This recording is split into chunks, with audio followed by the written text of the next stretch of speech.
Okay, so we are starting with RERA. सबसे पहले हमारे पास निकल के आ रहा है कि रेरा का इंट्रोडक्शन क्या था। रेरा एक्ट आपका तो 2016 में बना है, तो डायरेक्टली एक्ट नहीं आया था। सबसे पहले आपके पास रेरा बिल आया था 2013 में, फिर तो रेरा बिल 2016 में आया, फिर रेरा एक्ट आया। अच्छा, सबसे पहले ना रेरा बिल को 2013 में प्रेजेंट किया गया था, तो इन्होंने बोला है कि standing committee on urban development है, जिन्होंने 15वीं लोकसभा में 38 रिपोर्ट दी थी। ये आपका प्रेजेंटेशन था रेरा बिल का।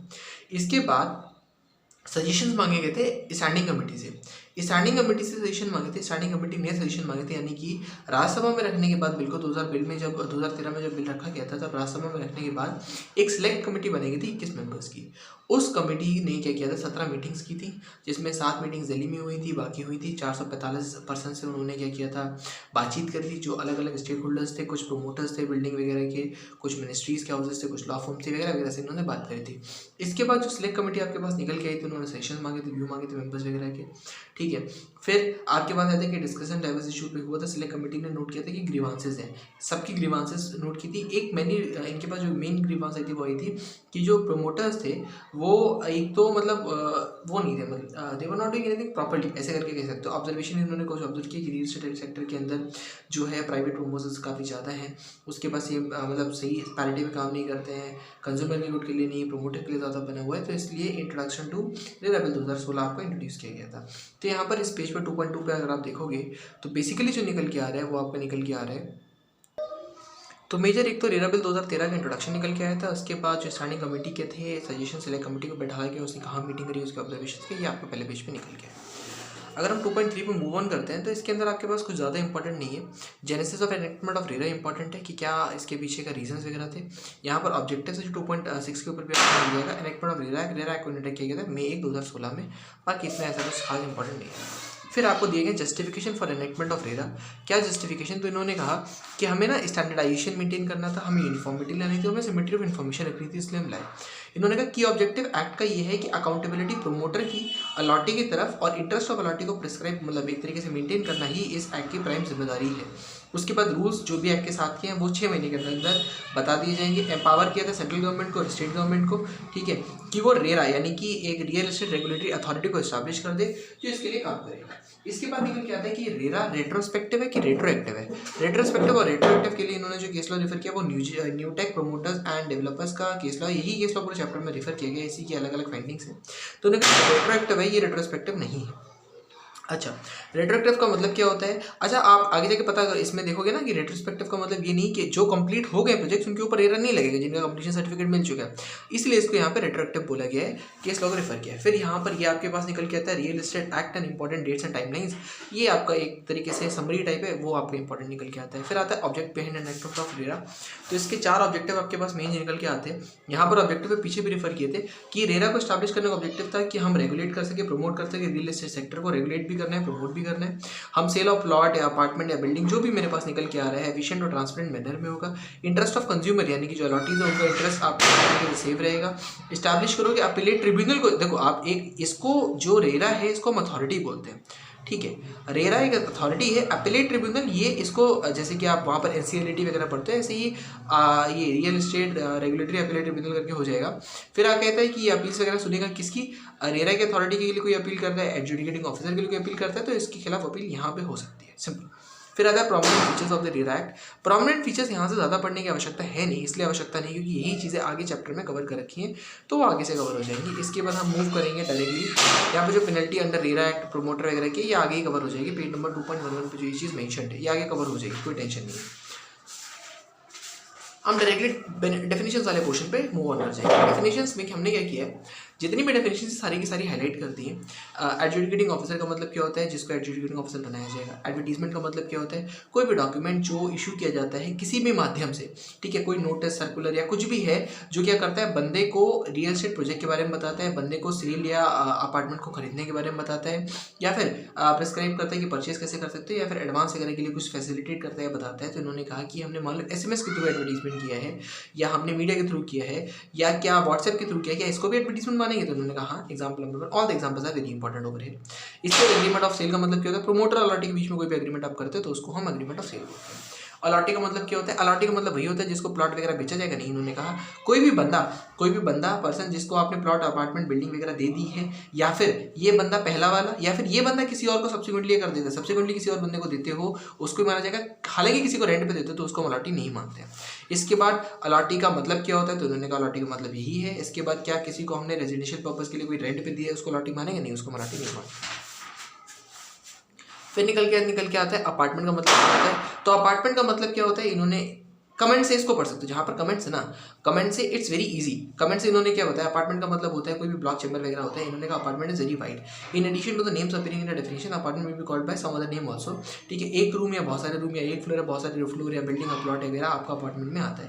क्वेश्चन क्या है? रेजिडेंशियल पर्पस के लिए अपार्टमेंट यूज हो रहा है कि कमर्शियल पर्पस के लिए यूज हो रहा है? दोनों का अपार्टमेंट बनेंगे? हाँ जी, दोनों का अपार्टमेंट माना जाता है। फिर निकल के आता है एपेलेट ट्रिब्यूनल का मतलब, तो रियल एस्टेट एपेलेट ट्रिब्यूनल जो आपकी ये होगी रीट। ठीक है, इसके बाद एप्रोप्रिएट गवर्नमेंट का मतलब क्या होता है? अगर आपकी विदाउट लेजिस्लेटर सरकार है, ये सेंट्रल गवर्नमेंट ही होती है। पुडुचेरी के केस में आपकी यूनियन टेरिटरी गवर्नमेंट है। दिल्ली के केस में आपकी जो भी सेंट्रल मिनिस्ट्री ऑफ वो है। बाकी स्टेट के केस में आपकी स्टेट गवर्नमेंट हो जाएगी, सिंपल।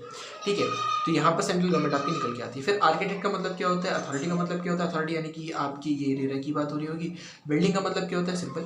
फिर इंपॉर्टेंट निकल के आता है कारपेट एरिया। अच्छा, कारपेट एरिया का मतलब क्या होता है? तो इन्होंने बताया कि कारपेट एरिया का मतलब होता है ना नेट यूजेबल फ्लोर एरिया। जो नेट यूजेबल फ्लोर एरिया की आप बात करें उसको हम कारपेट एरिया बोलते हैं। अच्छा, नेट यूजेबल फ्लोर एरिया का मतलब क्या हो गया? फॉर एग्जांपल आपकी ये बिल्डिंग है, हम क्या बाहर वाले दीवारों को ना गिरें, क्योंकि हम अंदर फ्लोर एरिया का इस्तेमाल करेंगे। बीच में ना मान लो ये ऐसे करके कोई स्पेस दे रखा है, या मान लो यहाँ पर बालकनी दे रखी, तो किसको क्या हमने कारपेट एरिया के अंदर ना गिरें? तो इन्होंने कहा देखो ये जो बात करें ना, ये built up area super built up area का पार्ट बनता है, ये कारपेट एरिया का पार्ट नहीं बनता है। ठीक है, तो इसलिए इन्होंने यहाँ पर बोला कि एक्सक्लूजन फ्रॉम कारपेट एरिया किस किस को एक्सक्लूड करते हैं? ये चीज़ इंपॉर्टेंट है कि एक्सटर्नल वॉल बार एरिया को एक्सक्लूड कर देना, सर्विस शाफ्ट को एक्सक्लूड कर देना, बालकनी या वेरेंडा एरिया को एक्सक्लूड कर देना, ओपन टेरेस एरिया को एक्सक्लूड कर देना, बाकी सारा का सारा आपका कारपेट एरिया। इंक्लूजन के लिए उन्होंने कहा जो अंडर की वाली वॉल्स है ना, ये आपने यहाँ पर मान लो पार्टीशन दे रखा है, ऐसे से करके पार्टीशन दे रखा है, वो आपकी वॉल जो भी होती है वो आपकी इसके अंदर इंक्लूड की जाती है। ठीक है, फिर आता है कारपेट एरिया बिल्डअप एरिया। अब देखो ये इन्होंने बताया कि पहले कोई भी डेफिनेशन नहीं थी, तो कुछ भी कोई भी कर रहा था, यानी कि वो बोल रहा था ये पूरा का पूरा कारपेट एरिया है मेरा। कोई कह रहा था कि इसके साथ बालकनी और जो ऊपर का एरिया जो टेरेस का देते हो आप उसको भी कारपेट एरिया बोल रहा था। तो इसलिए इन्होंने कारपेट एरिया को यहाँ पर डिफाइन कर दिया। पहली इंपॉर्टेंट डेफिनेशन निकल के आ रही है। फिर बोला carpet area built up area super built up area में डिफरेंस क्या होता है? कारपेट एरिया का मतलब होता है वो एरिया जो कवर्ड होता है कारपेट से in a distance between the walls को हम कारपेट एरिया बोलते हैं। कॉमन एरिया को इसके अंदर इंक्लूड नहीं किया जाता है, यानी कि लेफ्ट लॉबी को इंक्लूड नहीं करेंगे। बिल्डअप एरिया का मतलब क्या होता है? जो वॉल्स की थिकनेस वगैरह होती है बाहर वाली की, इसको इंक्लूड कर देते हैं। अच्छा, सुपर बिल्डअप एरिया का मतलब होता है total saleable area which includes the carpet area along with terrace, balcony, areas occupied by walls, या कोई भी कॉमन एरिया होता है वो सारा का सारा सुपर बिल्डअप एरिया के अंदर इंक्लूड होता है। अच्छा, फिर सुपर बिल्डअप एरिया और बिल्डअप एरिया में क्या डिफरेंस निकल के आएगा? बिल्डअप एरिया के उन्होंने बोला कि carpet area plus wall thickness along with other unusable areas of building complex, यानी कि बिल्डिंग की बात हो रही है जहां तक यहाँ पे लिखा हुआ है। अगर हम सुपर बिल्डअप एरिया की बात करेंगे तो उन्होंने कहा था कि common uses like shift like lift, stairs, terrace, balcony occupied by walls वगैरह को हम इसको इंक्लूड कर देंगे। हालांकि इसके लिए ना कोई आगे ऐसा कुछ क्वेश्चन नहीं है, तो इसलिए इसको इतना अच्छे से डिस्टिंग्विश करना भी पॉसिबल नहीं है। बिल्डअप एरिया के लिए इन्होंने डायरेक्टली बोलते हैं कि एरिया ऑफ वॉल्स को इसमें इंक्लूड कर लेना, और इसके लिए इन्होंने बोला कि कॉमन एरिया को भी इंक्लूड कर लेना। कॉमन एरिया में ये सारे का सारे एरिया आपका कॉमन एरिया के अंदर निकल के आता है, यानी कि पूरी की पूरी लैंड जो रियल एस्टेट प्रोजेक्ट की उसको कॉमन एरिया मानते हो। स्टेयर केसेस, लिफ्ट, यानी कि एक्सटर्नल वाले वॉल्स को अगर आप इंक्लूड करना शुरू कर दोगे तो आपकी ये बिल्डअप एरिया बन जाएगा। कारपेट एरिया अंदर वाला होता है, बिल्डअप एरिया ये वाला होता है, और कॉमन एरिया को भी इंक्लूड करते हो तो आपका सुपर बिल्डअप एरिया तैयार हो जाएगा। ठीक है, मान लेते हैं कॉमन एरिया के अंदर स्टेयर केस, लिफ्ट, ये स्टेयर केस वगैरह को इंक्लूड किया, लिफ्ट लॉबीज को इंक्लूड किया, बेसमेंट्स को इंक्लूड किया, टेरेस पार्क वगैरह को इंक्लूड कर दिया। किसी बंदे को रहने वगैरह के लिए कोई अपने फैसिलिटी अलग से दी है, कम्युनिटी मतलब उसमें हॉल वगैरह में उसको भी इंक्लूड किया। बाकी सारी फैसिलिटीज़ को या फिर जो भी installation of central such as electricity gas वगैरह जो भी आपने दिया है, वाटर सैनिटेशन की कोई फैसिलिटी अगर आपने दी है जो कॉमन पर्पस के लिए रहती है, community and other facilities in the real estate project, ये सारा का सारा आपका कॉमन एरिया में आता है। क्या open parking area common area का पार्ट है? बिल्कुल है। क्या कम्युनिटी एंड कमर्शियल फैसिलिटीज जो प्रोवाइड होती है, जैसे कि तारक मेहरा उल्टा सोसाइटी में जो बीच में सोसाइटी का कैंपस होता है, वो इंक्लूड है? बिल्कुल इंक्लूड है, कोई दिक्कत नहीं है। इसके बाद कंपनी की डेफिनेशन, कोई दिक्कत नहीं। कॉम्पिटेंट अथॉरिटी का मतलब क्या होता है? कॉम्पिटेंट अथॉरिटी का मतलब होता है कोई लोकल अथॉरिटी या कोई भी any other authority which is created establish under law और फॉर द अप्रोप्रिएट गवर्नमेंट। ठीक है, for by the appropriate government which exercises authority over the land under its jurisdiction, इसको हम कॉम्पिटेंट अथॉरिटी मिलते हैं। ये आगे की तरफ आपका इंपॉर्टेंट भी निकल के आएगा। अच्छा, फिर आगे निकल के आता है कंप्लीशन सर्टिफिकेट, यानी कि आपने ना बिल्डिंग का कंप्लीशन कर लिया। क्या आपने सैनिटेशन की फैसिलिटी भी इसके अंदर दी, इलेक्ट्रिसिटी की फैसिलिटी दी? नहीं, हमने सिर्फ और सिर्फ जो उन्होंने बोला था कि हम ऐसे करके बिल्डिंग बनाएंगे, हमने ऐसे करके बिल्डिंग बना ली और हमें सर्टिफिकेट मिल गया कि हमने सेक्शन प्लान के हिसाब से बिल्डिंग बनाई, वो हमारा कंप्लीशन सर्टिफिकेट मिलाता है। डे का मतलब होता है वर्किंग डे की बात हो रही है। डेवलपमेंट का मतलब कोई भी मटेरियल चेंज अगर आप इन्वो प्रॉपर्टी में करने वाले हो या लैंड में करने वाले हो उसको डेवलपमेंट करेंगे। डेवलपमेंट का मतलब होता है एक्सटर्नल डेवलपमेंट भी इंक्लूड करता है। इंजीनियर होगा, एस्टिमेटेड कॉस्ट ऑफ यानी कि लैंड का कॉस्ट, एक्सेस का कॉस्ट, सेस का कॉस्ट, डेवलपमेंट का कॉस्ट, कोई भी चार्जेस है उसको इंक्लूड करेंगे। एक्सटर्नल डेवलपमेंट वर्क का मतलब होता है road and road system, landscaping, water वगैरह की अगर कोई सप्लाई देने वाले हो लोकल लॉ के हिसाब से उसको। फिर अलग इंपॉर्टेंट डेफिनेशन निकल के आती है फैमिली की। फैमिली की डेफिनेशन क्या कहती है? आपको हस्बैंड को इंक्लूड करना, यानी कि स्पाउस को इंक्लूड कर लेना, माइनर चाइल्ड को इंक्लूड कर लेना, अच्छा मेजर हो जाए सन तो इंक्लूड नहीं करना, अनमैरिड डॉटर को इंक्लूड कर लेना, अच्छा Holi dependent on a person, यानी कि सन और मैरिड डॉटर के बारे में ये बोला गया है क्या कि होली डिपेंडेंट की सिर्फ अनमैरिड डॉटर के बारे में उन्होंने बोला या Holi dependent on the person? क्या कह रहे हैं देखो, इन्होंने फिर एक एग्जांपल दिया जिसमें इन्होंने बनाया कि एक बंदा है, दो सन है, एक बंदा है एमकॉम में पढ़ रहा है यानी कि फाइनल ईयर में, और विकास ये स्कूल पढ़ रहा है। अगर ये फाइनल ईयर में तो ये माइनर तो होगा नहीं, ये मेजर हो गया होगा। फिर उन्होंने साथ में दिया था कि एक डॉटर है जो प्राइवेट फॉर्म में, प्राइवेट बैंक में है, ये डिपेंडेंट नहीं है, इसको इंक्लूड नहीं करना। ये मेजर हो गया, इसको इंक्लूड नहीं करना। ये माइनर, इसको इंक्लूड कर लेना है। कौन कौन से इंक्लूड नहीं होंगे? बिटिया को इंक्लूड मत करना और नदीश साहब को इंक्लूड मत करना। इन्होंने यहाँ आगे दे दिया होगा। इन्होंने आगे क्या है, निशान की फैमिली के अंदर हम मदर, अच्छा निशान की फैमिली के अंदर उनकी मदर को इंक्लूड नहीं करेंगे, सॉरी मदर शायद स्किप हो गया यहाँ पर, हाँ मदर के बारे में भी लिखा हुआ था, मदर यहाँ से स्किप हो गया। एक तो मदर को इंक्लूड नहीं करेंगे क्योंकि मदर स्पाउस ही आती है, ठीक है। तो एक तो आपका स्पाउस निकल के आता है इसके अंदर, हमने स्पाउस को इंक्लूड कर लिया।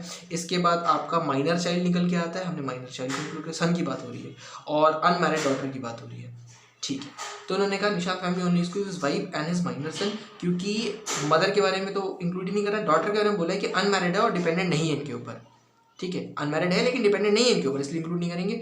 और नजीज के बारे में बोला है कि माइनर नहीं है, यानी कि बेटे के बारे में डिपेंडेंसी नहीं चेक करनी है, माइनॉरिटी चेक कर लेना, ऐसे करके लिखा हुआ है, मेरी गलती नहीं है। गैराज का मतलब क्या होता है पता है, इमोरल प्रॉपर्टी का मतलब क्या होता है पता है, इंटरेस्ट का मतलब क्या होता है, अच्छा इंटरेस्ट का मतलब क्या होता है, इन्होंने कहा इंटरेस्ट का यानी कि रेट ऑफ इंटरेस्ट। मान लो हमने कहा अथॉरिटी से 1 लाख रुपए जमा कर देना, तो आपने 1 लाख रुपए जमा नहीं किए तो आप जॉब जमा करने होगा ना 12% इंटरेस्ट से जमा करना। अब वैसे ही होता है कि अगर हमने जो भी प्रॉमिस किया था वो एग्जीक्यूट नहीं कर पाते तो प्रमोटर की रिस्पॉन्सिबिलिटी होती है कि वो सारा का सारा पैसा अथॉरिटी को वापस करेगा। तो जब वो वापस करेगा तो वो भी 12% ब्याज के साथ ही वापस करेगा, ये यहाँ पर लिखा हुआ है। Does the rate of interest differ in the case of promoter and authority? No, it shall not differ, it can not differ, बराबर ही रहने वाला है, बराबर ही रहेगा, ठीक है। फिर निकल के आता है आपके पास कि example number 9, from which date the interest becomes payable by the promoter and the authority. अगर प्रमोटर ने कोई डिफॉल्ट कर दिया है तो जिस दिन से उसे पे कर देना चाहिए था पैसा, और जिस दिन तक वो पे करता है उस दिन तक का है, और अथॉरिटी को जिस दिन पैसा पे करना था उससे, या डिफॉल्ट के केस में अथॉरिटी के केस में shall be required to pay interest of the promoter from the date, जिस दिन वो डिफॉल्ट करता है पेमेंट के केस में और जिस दिन वो पैसा दे देता है वहाँ तक, और प्रमोटर के केस में जिस दिन उसे पैसा मिला था, अच्छा from the date he received the amount, जिस दिन उसे पैसा मिला था till the date he is refunded the amount to the authority. ये चीज़ गुड होगी यहाँ पर, क्यों? क्योंकि भाई प्रमोटर को तो आप पैसा पहले ही दे देते हो, तो प्रमोटर को आपने जो पैसा पहले दिया था अगर उसने कोई भी डिफॉल्ट कर दिया है, जिस दिन डिफॉल्ट किया वहाँ से काउंट करोगे? नहीं, जिस दिन उसे पैसा मिला था वहाँ से जब वो रिफंड कर रहा है तब तक हम इसको इंक्लूड करने वाले हैं या काउंट करने वाले हैं। इंटरनल डेवलपमेंट वर्क का मतलब क्या होता है? इंटरनल डेवलपमेंट वर्क का मतलब होता है कोई भी road, footpath, water supply, sewers या फिर प्रोविजन या फिर सॉलिड वेस्ट मैनेजमेंट का कुछ भी आप करने वाले उसको हम इंटरनल डेवलपमेंट वर्क कहते हैं। लोकल अथॉरिटी का मतलब क्या होता है? म्यूनिसिपल, अच्छा कॉम्पिटेंट अथॉरिटी पीछे निकल के थी, यहाँ पर लोकल अथॉरिटी है। फिर मेंबर का मतलब है कोई भी मेंबर, जो रेरा का मेंबर है उसकी बात हो रही है, चेयरपर्सन को ये मेंबर इंक्लूड करेगा, शाबाश। नोटिफिकेशन का मतलब क्या हो रही है? ऑफिशियल गैजेट के अंदर कोई भी नोटिफिकेशन दे दोगे उसको हम नोटिफिकेशन का पार्ट मानेंगे, कोई दिक्कत नहीं है। ऑक्यूपेंसी सर्टिफिकेट का मतलब होता है, पहले हमने कंप्लीशन सर्टिफिकेट की बात करी थी, अब ऑक्यूपेंसी सर्टिफिकेट का मतलब क्या होता है? कॉम्पिटेंट अथॉरिटी ने, कॉम्पिटेंट अथॉरिटी, लोकल अथॉरिटी नहीं, कॉम्पिटेंट अथॉरिटी ने एक सर्टिफिकेट दिया है कि अब इसके अंदर आप रह सकते हो। क्यों? क्योंकि आपने civic structure such as water sanitation वगैरह की फैसिलिटी दे दी है, तो ये डिफरेंस निकल के आ गया। ऑक्यूपेंसी सर्टिफिकेट का मतलब ये होता है, कंप्लीशन सर्टिफिकेट का मतलब वो होता है। पर्सन के अंदर किसको इंक्लूड करोगे? सिंपल सी डेफिनेशन है, हो गया। Planning area, planning area is important. Planning area का मतलब क्या होता है? इन्होंने कहा प्लानिंग एरिया का मतलब होता है कोई मीन्स ऑफ प्लानिंग एरिया और डेवलपमेंट वर्क और लोकल प्लानिंग एरिया और regional development plan work word when called any other is specified by such by the appropriate government या competent authority and includes any area designated by the appropriate government or the competent authority to be a planning area for the future development work। अगर इस definition को पढ़ते घंटा को समझ में नहीं आया, इतना ही समझ में है कि अगर अप्रोप्रिएट गवर्नमेंट या कॉम्पिटेंट अथॉरिटी या लोकल अथॉरिटी किसी भी एरिया को प्लानिंग एरिया बोलना चाहे तो वो प्लानिंग एरिया बोल सकती है। गुड डेफिनेशन इसलिए क्योंकि आगे जाके निकल के आपके आएगा, आप पढ़ोगे कि अगर प्लानिंग एरिया को आपने क्या किया है, आज आगे बढ़ लेंगे हम, चलो इसको, ठीक है, इसलिए यहाँ पर ये गुड है, बाकी समझ में तो कुछ नहीं आता है। यही बोला है कि अगर किसी को भी रीजनल डेवलपमेंट प्लान एरिया बोलते हैं, कौन बोलता है, अप्रोप्रिएट गवर्नमेंट या कॉम्पिटेंट अथॉरिटी बोलती है, तो उसको हम प्लानिंग एरिया मान लेंगे। प्रेस्क्राइब यानी कि उसके हिसाब से प्रोजेक्ट का मतलब रियल एस्टेट प्रोजेक्ट होता है। प्रोमोटर का मतलब क्या होता है? प्रोमोटर का मतलब होता है कोई बंदा जो कंस्ट्रक्ट करने वाला है, कोई बंदा जो लैंड डेवलप्स लैंड को प्रोजेक्ट में तब्दील करने वाला है, कोई बंदा जो बिल्डर, कोलोनाइजर, कॉन्ट्रैक्टर, डेवलपर की तरह एक्ट करता है, या कोई बंदा जो कंस्ट्रक्ट करने वाला है, उसको हम प्रोमोटर मानते हैं। अच्छा ठीक है, इसका एग्जांपल क्या निकल के आया कि does the definition of promoter includes public bodies such as development authorities and housing boards. तो इन्होंने कहा कि एक्ट ना सारी की सारी बॉडीज को कवर कर लेता है, किसी को भी हमने एक्सक्लूड नहीं है। प्रोमोटर के अंदर कोई भी बंदा कोई भी काम कर रहा होगा अगर कन्वर्जन से रिगार्डिंग, तो उसको हम प्रोमोटर मानेंगे। तो इन्होंने कहा है कि दस board authorities and housing authorities when sale are covered under the act of RERA. Prospectus जो आप इशू करते हो सिंपल कंपनी के, वो कंपनी लॉ का क्वेश्चन है, कोई दिक्कत नहीं। रियल एस्टेट एजेंट का मतलब क्या होता है? इसको तो हम वैसे दलाल कहते हैं, ठीक है, आड़तिया वगैरह भी कह सकते हो, आड़त वाला। तो इन्होंने कहा है कि ये एजेंट का मतलब क्या होता है? तो उन्होंने कोई भी बंदा अगर बिहाफ किसी के बिहाफ पर एक्ट कर रहा है और कह रहा है कि भैया प्लॉट वगैरह खरीद लो, भले वो ब्रोकर हो, मिडल मैन हो, या कोई भी हो, अगर वो बंदा है उसको रियल एस्टेट एजेंट कहा जाएगा रेरा के अंदर। तो उन्होंने कहा जो नेगोशिएट करता है या एक्ट करता है किसी और बंदर के बिहाफ पर इन ट्रांजेक्शन ऑफ प्लॉट वगैरह पे, ठीक है, विद अनदर पर्सन, ठीक है, किसी और के बिहाफ पर। मान लो मालिक ये थे, इन साहब ने इंटरेक्ट कर लिया इन साहब के साथ, तो इसको क्या बोला जाएगा? इसको रियल एस्टेट एजेंट बोला जाएगा। यहाँ पर इंपॉर्टेंट ये ब्रोकर और मिडलमैन को भी रियल एस्टेट एजेंट बोला जाता है रेरा के अंदर, ठीक है। फिर निकल के आता है रियल एस्टेट प्रोजेक्ट। किसको कहते हैं? जो प्रोजेक्ट पे काम हो रहा है वो रियल एस्टेट प्रोजेक्ट। रेगुलेशंस की बात होगी, रूल की बात होगी, सैंक्शन प्लान, जो प्लान सैंक्शन करवाया था, किससे सैंक्शन करवाया होगा ने? कॉम्पिटेंट अथॉरिटी की बात हो रही है, फिर से कॉम्पिटेंट अथॉरिटी सैंक्शन कर देती है, उसको हम सैंक्शन प्लान बोलते हैं। हो गया। अब यहाँ से हमारा शुरू हो रहा है सेकंड पार्ट, पेज नंबर 2.27 पे हम पहुंच गए। चलो हमने बात करी सेक्शन नंबर 3 क्या कहता है? सेक्शन नंबर 3 कहता है prior registration of real estate project with real estate regulatory authority, यानी कि रेरा के साथ आपको ना प्रायर रजिस्ट्रेशन कराना पड़ेगा। अब अच्छा, हमें पहले पढ़ा था कि एक्ट आने के बाद क्या सारी की सारी बॉडीज को रजिस्ट्रेशन कराना पड़ेगा? एक्ट आते ही सारी बॉडीज को रजिस्ट्रेशन करा, तो इन्होंने देखो दो चीजें स्पेसिफाई कर दी। इन्होंने कहा प्रोजेक्ट ऑनगोइंग, जो प्रोजेक्ट चल रहे हैं और कंप्लीशन सर्टिफिकेट इशू नहीं हुआ, ऑक्यूपेंसी सर्टिफिकेट नहीं, कंप्लीशन सर्टिफिकेट अगर इशू नहीं हुआ है और प्रोजेक्ट चल रहे हैं, तो एप्लीकेशन दे देना 3 महीने के अंदर अंदर कमेंसमेंट ऑफ एक्ट के, और आपका हम रजिस्टर कर देंगे, कोई दिक्कत नहीं। दूसरा क्या निकल के है कि अगर आप beyond the planning area, it is the authority think necessary it in the authority for project which are develop beyond the planning area. Beyond the planning area, planning area हमने पीछे पढ़ा था। प्लानिंग एरिया क्या होता है? जो competent authority या local government वगैरह प्लानिंग एरिया होती है, वो प्लानिंग एरिया होता है। तो उन्होंने कहा अगर आपने क्या किया, अलॉटी के इंटरेस्ट में आपने प्रोजेक्ट को प्लानिंग एरिया के बियॉन्ड डेवलप करके चले आए हो, तो रिक्वेस्टेड परमिशन अगर आपको मिल गई लोकल अथॉरिटी के साथ, तो आपको क्या करना पड़ेगा? उसके बाद प्रमोटर को इनको रजिस्टर कराना पड़ेगा अथॉरिटी के पास, सारे के सारे ऐसे प्लान्स को। यानी कि प्लानिंग एरिया आपको मान लो हम प्लानिंग एरिया मानते हैं जहाँ पर आप डेवलपमेंट कर सकते हो, ये एरिया था जो प्लानिंग एरिया आपको बोला गया था, ठीक है। अगर आपने डेवलपमेंट यहाँ के बदले यहाँ तक कर दिया और लेकिन अथॉरिटी से परमिशन लेके आई होगी, ट्विन टावर्स की बात कर लेते हैं, मान लो वो परमिशन ले लेते हैं, उन्होंने यहाँ तक डेवलपमेंट कर दिया, उसके बाद परमिशन वगैरह ले लेते, तो उन्होंने कहा कि रजिस्टर आपको करना पड़ेगा। क्या यहाँ पर ऐसा कोई बोला है कि कंप्लीशन सर्टिफिकेट मिल गया तो हमें रजिस्टर नहीं करना? नहीं, इन्होंने कहा रजिस्टर करना है, सारे के सारे ऐसे प्रोजेक्ट आपको रजिस्टर करने ही पड़ेंगे। सुप्रीम कोर्ट के केस में बोला है कि रेरा किस पे नहीं लगता है? प्रोजेक्ट जो कंप्लीट हो चुके हैं और जिनको कंप्लीशन सर्टिफिकेट मिल चुका है उनके ऊपर रेरा नहीं लगता है। हालांकि फिर यहाँ पर प्लानिंग वाली एक चीज़ लिखी हुई है, तो वो किस सेंस में लिखी है ये आप दोबारा इंटरप्रेट करो पढ़ के। फिर निकल के आता है कमेंट में वही समरी है कि 3(1) कहता है कि रजिस्ट्रेशन प्लानिंग, अब देखो यहाँ पर फिर से लिखा है कि registration of real estate project in any planning area is mandatory. और प्रोजेक्ट को अगर प्लानिंग एरिया के बियॉन्ड किया गया था, परमिशन ले ली थी, तो उसका फिर से आप रजिस्टर करवाना। फिर यहाँ पे बोला है कि अगर एब्सेंस ऑफ रजिस्ट्रेशन प्रोमोटर को हम प्रोहिबिट कर देते हैं कि वो एडवर्टाइज वगैरह नहीं करवाएगा। यहाँ पर बोला था कि आपको कंप्लीशन सर्टिफिकेट मिल जाता है, तब आप कंप्लीशन सर्टिफिकेट मिल गया तो आपको नहीं करवाना है, ठीक है। प्लानिंग एरिया वाली बात निकल के आती कहीं पर दिखे तो थोड़ा सा ध्यान दीजिएगा प्लानिंग एरिया पे। कुछ एग्जाम्पशन मिली हुई है फिर रजिस्ट्रेशन से, यानी कि मान लो हमें कंप्लीशन सर्टिफिकेट नहीं मिला हुआ है लेकिन उसके बाद भी हमें रजिस्ट्रेशन नहीं करवाना है, प्लानिंग एरिया का कोई हमें लेना देना नहीं। तो उन्होंने कहा एग्जाम्पशन क्या मिली हुई है, अगर आपके 500 स्क्वायर फीट या नंबर ऑफ अपार्टमेंट आपकी जो प्रपोज है वो 8 से कम है तो आपको एग्जाम्पशन हमने दे दी। अच्छा, इसके बाद अप्रोप्रिएट गवर्नमेंट अगर चाहेगी तो 500 स्क्वायर फीट को, जो स्क्वायर मीटर की बात हो रही है, इसको कम भी कर सकते हैं। अगर कंप्लीशन सर्टिफिकेट इशू हो गया है तो कोई दिक्कत ही नहीं है। और अगर आपको रिपेयर रेनोवेशन वगैरह ही कराना है सिर्फ और सिर्फ, ठीक है, उसके लिए मार्केटिंग, उसके लिए तो कोई रजिस्ट्रेशन की आवश्यकता है नहीं। तो यानी कि इन्होंने कहा एग्जाम्पशन एक तो इसको एग्जाम्पशन मिली हुई है, सिंपल सी बात है। दूसरा एग्जाम्पशन आपको मिली है 500 स्क्वायर मीटर और द अपार्टमेंट का जो नंबर है वो अगर 8 से कम है तो आपको एग्जाम्पशन मिली हुई है। हर फेज को ही हम रियल एस्टेट प्रोजेक्ट मानते हैं, स्पेसिफिक रियल एस्टेट प्रोजेक्ट मानते हैं, अलग रियल एस्टेट प्रोजेक्ट मानते हैं। यहाँ पर लिखा हुआ 2.29 के ऊपर। अच्छा, पेनल्टी के रिगार्डिंग 2.72 पे पहुंच जाइएगा, लिख लीजिए। Application for registration of real estate project section number 4। Section number 4 कहता है कि प्रोमोटर को एप्लीकेशन देनी है, हमने पीछे पढ़ लिया एप्लीकेशन किसको देनी है, प्रोमोटर को एप्लीकेशन देनी है। डॉक्यूमेंट क्या क्या देगा, एंटरप्राइज के बारे में बता देगा, पिछले 5 साल के बारे में बता देगा, कंप्लीशन से कमिटमेंट सर्टिफिकेट वगैरह दे देगा, जो भी उसने बनाया था सेक्शन प्लान लेआउट वगैरह वो बता देगा, जो काम करे डेवलपमेंट वर्क जो उसने अभी कर लिए थे, local details of the project उसने कर ली थी, सारी की सारी डिटेल्स वो ठोक के दे आएगा, ठीक है, अथॉरिटी को। इसके बाद क्या निकल के आता है, number of type of carpet area वगैरह बता देगा, number of address of real estate project, जो भी एजेंट अगर कोई रजिस्टर्ड उसके बारे में बता देगा, गैराज वगैरह करे बता देगा, ये सारी की सारी इन्फॉर्मेशन दे देगा वो यहाँ पर। अच्छा, फिर निकल के आता है कि डिक्लेरेशन, ये इंपॉर्टेंट है, ये इंपॉर्टेंट है, ये इंपॉर्टेंट क्या कहता है कि एक डिक्लेरेशन भी वो देगा जो एफिडेविट के साथ है। प्रोमोटर कौन करेगा, साइन कौन करेगा, प्रोमोटर साइन करेगा, ठीक है, और कोई भी पर्सन जो ऑथराइज है प्रोमोटर की तरफ से वो साइन करेगा। डिक्लेरेशन क्या दिया जा रहा है कि जिस लैंड पे बनावट हो रही है वो उसका लीगल टाइटल उसके पास है, land free of all encumbrances है, ठीक है। इसके बाद time period within which he shall complete the project. अच्छा, ये इंपॉर्टेंट है, क्यों, इसको हम आगे जाके ऐसे करके पढ़ेंगे। क्यों इंपॉर्टेंट है, क्योंकि भाई हमने बता देना कि हम 4 साल के अंदर कंप्लीट कर लेंगे, तो वो जब रजिस्टर कर लोगे ना तो वो 4 साल के लिए आपको वैलिडिटी देता है, इसी पीरियड के लिए देता है।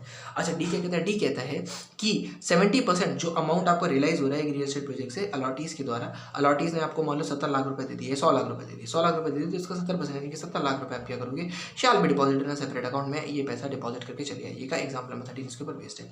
फिर कहा है कि विड्रॉ कैसे करोगे, proportion to the percentage of completion, जैसे कंप्लीट होता जाएगा प्रोजेक्ट वैसे पैसा विड्रॉ करते जाना। मान लो आपने काम कितना कर लिया, 50% का काम कर लिया, 50% का काम तो 50% पैसे से विड्रॉ कर लीजिए, हमें कोई टेंशन नहीं है उससे। फिर निकल के आता है कि अच्छा, इससे 50% मतलब मेरे ख्याल से 50 लाख 50% होगा, ऐसे करके आप विड्रॉ करोगे, कोई कैलकुलेशन या इसमें ऐसा कुछ है नहीं, ठीक है। ये परसेंटेज ऑफ कंप्लीशन आप कैसे देखोगे, तो उन्होंने कहा ये जो परसेंटेज की बात हो रही है ना, ये हम इंजीनियर साहब से पूछ लेंगे, इंजीनियर साहब है वो हमारे देख के बता देंगे, उनके बेसिस में विड्रॉ कर लेंगे, कोई टेंशन नहीं। अच्छा, promoter shell get his account audited with in 6 months after the completion of every financial year by chartered accountant से आपको ऑथराइज भी कराना है, मतलब ऑडिट करवाना है। और जो कंप्लीशन सर्टिफिकेट की बात हो रही है वो आप इंजीनियर साहब या आर्किटेक्ट वगैरह है उनसे आप ले लीजिएगा, ले लें, कोई टेंशन। एग्जाम्पल 13 और 14। 13 कहता है कि प्रोमोटर कितना पैसा डिपॉजिट करके आए, 70% डिपॉजिट करते हैं। 14 कहता है कंडीशंस क्या होती हैं विड्रॉल की, ये सारी की सारी कंडीशंस हैं। Grant of registration section number 5, यहाँ से पढ़ लेते हैं। अथॉरिटी कितने दिन के अंदर, आपको देखो इन्होंने बोला, पहले हमने क्या पढ़ा सेक्शन नंबर 3 के अंदर कि जैसे ही एक्ट निकल के आए 3 महीने के अंदर अंदर अप्लाई कर दीजिएगा। जिनका कंप्लीशन सर्टिफिकेट नहीं इशू हुआ है, जिनका इशू हो गया उनको नहीं करना, प्लानिंग एरिया वालों को मैंडेटरी रजिस्टर करना, 3 महीने के अंदर बता दीजिएगा, आपका रजिस्ट्रेशन हो जाएगा। अच्छा, यहाँ पर क्या लिखा है, यहाँ पर लिखा हुआ है कि अथॉरिटी जो है वो 30 दिन के अंदर रजिस्ट्रेशन आपको दे देती है। अच्छा, 30 दिन के अंदर देती है तो आपको लॉगिन आईडी पासवर्ड दे दिया जाएगा, उससे आप अपना वेब पेज बनाइए और वहाँ पर सारी सारी डिटेल्स फीड कर दीजिए प्रोजेक्ट की। 30 दिन के अंदर रिजेक्ट कर देगी तो आपको एक रिकॉर्डिंग राइटिंग बताएगी क्यों रिजेक्ट किया, और एक अपॉर्चुनिटी ऑफ बिग भी दिया जाएगा रजिस्ट्रेशन के पहले। अगर अथॉरिटी कुछ भी 30 दिन के अंदर नहीं करती है तो क्या करेंगे, तो माना जाएगा कि आप रजिस्टर्ड है और 7 दिन के अंदर अथॉरिटी आपको, इन 30 दिन के बाद 7 दिन के अंदर अथॉरिटी आपको लॉगिन आईडी पासवर्ड दे देगी। एक्सटेंशन ऑफ रजिस्ट्रेशन की बात कर लेते हैं। एक्सटेंशन ऑफ रजिस्ट्रेशन का मतलब, अच्छा रजिस्ट्रेशन कितने दिनों के लिए वैलिड है, 4(1)(c) के अंदर जो लिखा था अपने टाइम में, आप ही ने लिख के दिया था ना 4 साल के लिए, तो 4 साल के लिए वो दे देगा। उन्होंने कहा देखो, अगर फोर्स मेजर्स का मतलब होता है कि वॉर फ्लड वगैरह की कोई सिचुएशन होगी तो कोई दिक्कत नहीं, बाकी सिचुएशन में अगर एक्सटेंशन पॉसिबल है तो 1 साल से ऊपर का एक्सटेंशन नहीं होगा, 1 साल तक का ही एक्सटेंशन होगा। और अगर एक्सटेंशन अथॉरिटी मना कर देती है कि हम आपको एक्सटेंशन नहीं करने दे रहे हैं, तो अथॉरिटी आपको एक बार OOBH opportunity of being heard देगी, ठीक है, तो अपॉर्चुनिटी ऑफ बिंग हर्ड आपको दिया जाएगा।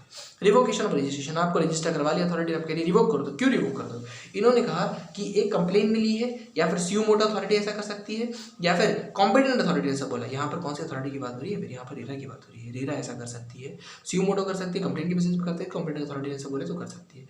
रिवोकेशन ऑफ रजिस्ट्रेशन, ठीक है, तो इसलिए अथॉरिटी अगर कंप्लेन वगैरह मिली है ऐसा कुछ तो रिवोक कर सकती है, ठीक है, रजिस्ट्रेशन रिवोक हो गया। अच्छा, क्या कंप्लेन मिलेगी, क्या हमने गड़बड़ कर दी होगी ऐसा, तो इन्होंने कहा कि डिफॉल्ट किया था एक्ट का रूल का, रेगुलेशन का आपने डिफॉल्ट कर दिया था, या फिर आपने वॉयलेट करी थी टर्म्स ऑफ अप्रूवल को, आपने वॉयलेट कर दिया था, इरेगुलरिटी करी थी, अनफिट प्रैक्टिस को अडॉप्ट करके रखा होता है, फ्रॉडुलेंट प्रैक्टिस कर रहे थे तो आपका हम रिवोक कर देंगे। फिर उन्होंने कहा कि अथॉरिटी में रिवोक करने से पहले क्या करेगी, नोटिस देगी। किसको नोटिस देगी, प्रोमोटर को नोटिस देगी। क्या नोटिस देगी, तो उन्होंने कहा 30 दिन का नोटिस देगी। 30 दिन पहले नोटिस नहीं, 30 डेज का नोटिस दिया जाएगा प्रोमोटर को कि किस ग्राउंड की बेस पे उसका रिजेक्ट किया जा रहा है। फिर इन्होंने कहा कि देखो कभी कभी ऐसा होता है कि हम ना रिजेक्ट नहीं करते, हम इतने हार्श नहीं बनते कि आपका रजिस्ट्रेशन सर्टिफिकेट फाड़ के फेंक दिया, हम कुछ टर्म्स एंड कंडीशन लगा सकते हैं। तो ये 7(3) बात करता है टर्म्स एंड कंडीशंस की, इसके ऊपर एक एग्जाम्पल नंबर 15 पेज है। फिर इफेक्ट क्या होता है रिवोकेशन का, रिवोकेशन के इफेक्ट का मतलब होता है अब आपका सर्टिफिकेट फाड़ के फेंक दिया एक तरीके से या फिर रिजेक्ट कर दिया, तो इसका अर्थ क्या निकल के आएगा, इन्होंने कहा इसका अर्थ क्या निकल के आएगा, इसके कुछ अर्थ निकल के आएंगे। पहला है कि हम अपनी वेबसाइट जो लॉगिन आईडी पासवर्ड हमें मिला था वो हम कर नहीं सकते, हमारा नाम भी लिस्ट ऑफ डिफॉल्टेड के अंदर शामिल कर लिया जाएगा। जो भी काम है आप सेक्शन 8 के हिसाब से अथॉरिटी तय करेगी कौन उसको कंप्लीट करेगा। जो हमारा 70% वाला अकाउंट था ना उसको ब्रीच करके बैठ गया, बहुत दिक्कत वाली बात है। एग्जाम्पल नंबर 15 क्या है? एग्जाम्पल नंबर 15 बात कर रहा है कि अगर ये एक पर्टिकुलर मिस्टर प्रतिनिधि डेवलपर्स थे, 70% जो इनका रियल एस्टेट प्रोजेक्ट था वो कंप्लीट हो गया है, क्या अथॉरिटी रिवोक करने के अलावा कुछ और कर सकती है? 7(3) के हिसाब से कंडीशन और लगा तो कोई टेंशन नहीं है। कंसिक्वेंसेज क्या होते हैं रिवोकेशन की? जो पीछे पड़े वो सारे के सारे कंसिक्वेंसेज यहाँ से निकले। Obligation of authority consequent upon lapse of और ऑन रिवोकेशन ऑफ रजिस्ट्रेशन, मतलब अथॉरिटी यानी कि रेरा की बात हो रही है। रेरा क्या करेगा? यानी कि आपका रजिस्ट्रेशन सर्टिफिकेट यहाँ पर खत्म हो गया, हमने एक्सटेंड नहीं किया, ओबीएस दिया, उसके बाद भी हमने एक्सटेंड नहीं, रिजेक्ट कर दिया आपका और रिवोकेशन कर दिया आपका रजिस्ट्रेशन का। तो उन्होंने कहा अथॉरिटी अप्रोप्रिएट गवर्नमेंट से बात करेगा, अप्रोप्रिएट गवर्नमेंट से बात करने के बाद एसोसिएशन अथॉरिटी से बोल देगा या फिर देख लेगा कैसे काम कंप्लीट होगा, बाकी काम कंप्लीट करा देगा। हालांकि ऐसा कोई भी ऑर्डर पास करने से पहले ऑर्डर अथॉरिटी वेट करेगा।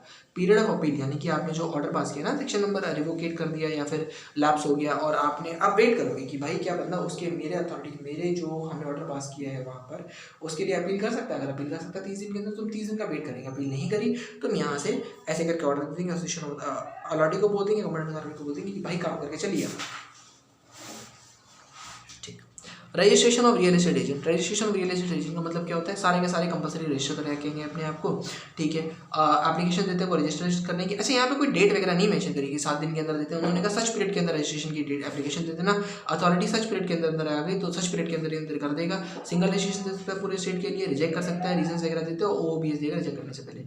डीम रजिस्ट्रेशन माना जाएगा अगर जो पीरियड हमने बोला था कि इसके अंदर अथॉरिटी बता देगा, अगर नहीं किया तो आपका डीम रजिस्ट्रेशन मान लिया जाएगा। अथॉरिटी रजिस्ट्रेशन नंबर दे देगा रियल एस्टेट एजेंट को, रियल एस्टेट एजेंट के पास एक रजिस्ट्रेशन नंबर है, बल्ले बल्ले हो गई उसकी, ठीक है, बल्ले बल्ले हो गई सर उसकी। अब मेरे पास निकल के आ रहा है पेज नंबर 2.37 पे कि इसके लिए, अच्छा पेज नंबर 2.72 पे सेक्शन नंबर 62 के अंदर सेक्शन 9 और 10 की पेनल्टी लिखी हुई है, मेंशन कर दो। इसके बाद आता है breach of conditions. Breach of conditions क्या है? ब्रीच ऑफ कंडीशंस का मतलब है, अच्छा validity of registration, every registration कब तक वैलिड है?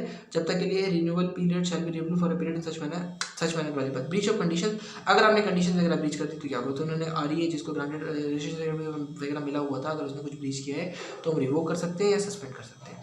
सेक्शन एग्जाम्पल नंबर 18 के ऊपर बेस्ड है। 17वां एग्जाम्पल किसकी बात करता है कि एक बंदे ने रजिस्ट्रेशन के लिए अप्लाई किया था और कुछ भी नहीं मिला और लैप्स हो गया टाइम का। अब 9/4 के हिसाब से मान लेंगे कि उसको उसका रजिस्ट्रेशन अपने आप ही रजिस्टर हो गया, मतलब डीम्ड रजिस्ट्रेशन है। 18 के हिसाब से ऑब्टेन किया था लेकिन मिस रिप्रेजेंट किया था फैक्ट्स को, तो 7th वाला लग जाएगा, तो हो जाएगा कि नो सच रिवोकेशन और suspension shall be made unless opportunity be ना, या रिवोक और सस्पेंड कर सकते हो उसको। रियल एस्टेट एजेंट के फंक्शंस क्या होते हैं? इसका फंक्शन होता है कि real estate agent section number 9 के हिसाब से every registration shall not facilitate the sale और purchase of any plot the case may be, ठीक है, इन एनी प्लानिंग एरिया जो कि रजिस्टर्ड नहीं है अथॉरिटी के पास। अगर रजिस्टर्ड नहीं है तो भैया आपका फंक्शन है कि आप उसको सेल वगैरह मत करना। उसके बाद किताबें मेंटेन करके चलिएगा, वही खाना मेंटेन करके चलिएगा, और आप किसी भी अनफेयर ट्रेड प्रैक्टिस के अंदर इन्वॉल्व नहीं होंगे, आप वही काम करेंगे जो कानूनी तौर से सही है, ठीक है। Function and duties of promoter. Promoter की ड्यूटी क्या होती है? सेक्शन नंबर 11 बोलता है प्रोमोटर की ड्यूटी क्या होती है? लॉगिन आईडी पासवर्ड मिल जाएगा, क्रिएट करेगा वेब पेज, क्या बताएगा? डिटेल्स ऑफ रजिस्ट्रेशन बता देगा, quarterly up to date list of number and types of apartment जो उसने बने वो बता देगा, quarterly up to date the list, मतलब अपडेट करता रहेगा लिस्ट क्वार्टरली बेसिस पे, नंबर ऑफ अपार्टमेंट जो उसने बना दिए हैं, गैराजेज जो बुक हो चुके हैं, अप्रूवल जो मिल चुके हैं, अप्रूवल जो पेंडिंग है, और स्टेटस क्या है प्रोजेक्ट का, सारी की सारी इन्फॉर्मेशन वो बताता रहेगा। लॉगिन आईडी पासवर्ड मिल गया, उसके बाद रेरा के अकाउंट पे सारी चीज़ चलती रहेंगी। अच्छा कोई भी प्रॉस्पेक्टस या कोई भी एडवर्टीजमेंट अगर वो इशू कर रहा होगा उसके ऊपर वो क्या बताएगा? वेबसाइट एड्रेस जो अथॉरिटी वाला है उसके पास वो मेंशन करेगा, इन्फॉर्मेशन अथॉरिटी के साथ शेयर करेगा, कौन सी सेंक्शन प्लान की स्टेज वाइज कंप्लीट कितना हो गया प्रोजेक्ट उसकी इन्फॉर्मेशन। प्रोमोटर की रिस्पॉन्सिबिलिटी क्या होती है? प्रोमोटर की रिस्पॉन्सिबिलिटी क्या होती है? प्रोमोटर की सारी ऑब्लिगेशन रिस्पॉन्सिबिलिटी फंक्शन प्रोमोटर के जो एक्ट में लिखे हैं वो सारे के होते हैं।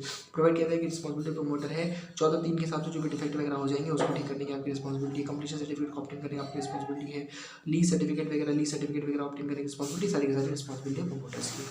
कोई ऐसा जो बहुत ज़्यादा इंपॉर्टेंट नहीं है, कमेंट से आप पढ़ लोगे यहाँ से बहुत ईजी निकल के आएगा। फिर अच्छा यहाँ पर क्या है कि एब्सेंस ऑफ लोकल लॉज अगर कुछ हैं तो association of allottees by whatever name called within a period of 3 months of the majority of allottees having book their apartment, यानी कि आप एक एसोसिएशन बनाओगे अलॉटीज का 3 महीने के अंदर अंदर, ऐसे करके लिखा हुआ है यहाँ पर, ये वाला पैरा आपको इंपॉर्टेंट है। फिर आपके पास निकल के आता है सेक्शन नंबर 12। सेक्शन नंबर 12 जो निकल के आता है, अच्छा यहाँ पर जो एडजुडिकेशन वाली बात है ना, एडजुडिकेशन वाली जो बात है सेक्शन नंबर 12 की, वो आपके पेज नंबर 2.75 पे कवर्ड है।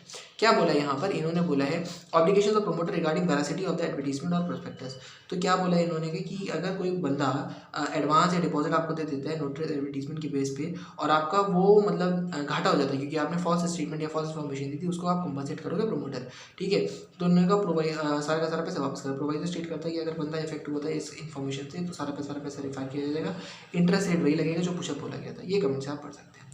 सेक्शन नंबर 13 है। इसके बाद एग्जाम्पल नंबर 19 इसके ऊपर बेस्ड है। क्या है? No deposit advance to be taken by promoter without first entering into agreement for sale. पहले एग्रीमेंट ऑफ सेल में एंटर करो, उसके बाद ही लेना। सीलिंग ऑफ 10% एडवांस होने का, कोई भी एडवांस 10% से ऊपर का नहीं लोगे आप of the cost of the apartment project. सबसे पहले एग्रीमेंट ऑफ सेल में एंटर, उसके बाद ये लीजिएगा, उसके मतलब नहीं लीजिएगा। एग्जाम्पल नंबर 19 क्या निकल गया? एग्जाम्पल नंबर 19 कह रहा है कि एक वैष्णवी डेवलपर्स है जो प्लान कर रहे हैं कि वो रेज करेंगे advance money from the applicants for the newly launch real estate project. क्या क्लॉजेज हैं? 13(2) को समझ लीजिएगा। 13(2) क्या बात करेगा उसके बारे में पढ़ लीजिएगा, कोई दिक्कत नहीं है। तो एडवांस की बात हो रही थी, एग्रीमेंट ऑफ सेल की बात हो रही है एग्जाम्पल नंबर 19 में। सेक्शन 14 बात करता है address to section plan and project specified by the promoter. जो प्लान और प्रोजेक्ट आपने सेक्शन प्लान जो आप करवा के लाए प्लान अपना सेक्शन, उसके हिसाब से फॉलो करिएगा। प्रमोटर के ऊपर है कि एडर करेगा, प्लान को फॉलो करता रहेगा, ठीक है।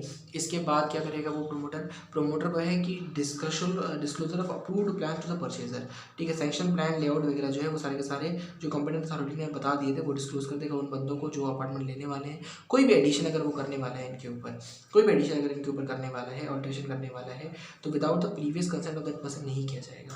और ये एडिशन वगैरह होता है कंपनी अथॉरिटी भी इसको अप्रूव ही करती है। प्रोवाइड अ माइनर एडिशन वगैरह आप कर सकते हो, ठीक है, आर्किटेक्चुरल या स्ट्रक्चरल रीजन की वजह से। मेजर अल्ट्रेशन अगर आपके होने वाले हैं कोई भी, तो उसके लिए क्या है, प्रीवियस कंसेंट आपको चाहिए होगा, 2/3 अलॉटीज़ का चाहिए होगा अदर देन द प्रमोटर। और एक अलॉटी का कितना है, इररिस्पेक्टिव नंबर ऑफ अलॉटमेंट्स, एक अलॉटी का जो वोट है वो एक ही होने वाला है, यहाँ पर लिखा हुआ है। दोबारा पढ़िए इसको। यहाँ पर ऐसे केस में भी as approved by the competent authority are disclosed furnished वगैरह। उसके बाद हमने क्या बोला, disclosure of approved plan to the purchaser. दोनों केस में कॉम्पिटेंट अथॉरिटी का अप्रूवल लगेगा ही लगेगा, ठीक है। आपको माइनर ऑल्ट्रेशन करने, मेजर ऑल्ट्रेशन करने, दोनों के केस में कॉम्पिटेंट अथॉरिटी का अप्रूवल लगेगा ही लगेगा। माफ़ कीजिएगा, कॉम्पिटेंट अथॉरिटी का नहीं लगेगा। कॉम्पिटेंट अथॉरिटी का तो सेक्शन प्लान में लगता है।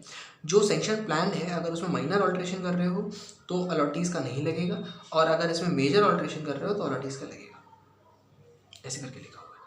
Duty of promoter to rectify defects within 5 year. 5 साल के अंदर अंदर जो भी स्ट्रक्चरल डिफेक्ट होने वाले हैं within a period 5 year by the allottees on the date of handing over possession, आपको डिफेक्ट करने ही मतलब सही करने ही करने हैं। ये डिफेक्ट विद इन 5 ईयर का मतलब यहाँ पर ये नहीं 5 साल के अंदर सही कर दीजिए। इसका मतलब है कि जैसे ही हैंड ओवर किया इसके बाद 5 साल तक कोई भी डिफेक्ट होता है तो प्रोमोटर आप इसको सही करके बैठेगा।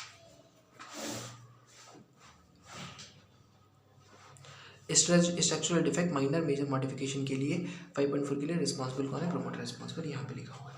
सेक्शन नंबर 15 पढ़ लेते हैं। Obligation of promoter in case of transfer of real estate project to third party. अगर किसी तीसरी पार्टी को हमने रियल एस्टेट प्रोजेक्ट ट्रांसफर कर दिया, क्या हम रिस्पॉन्सिबल नहीं रहेंगे?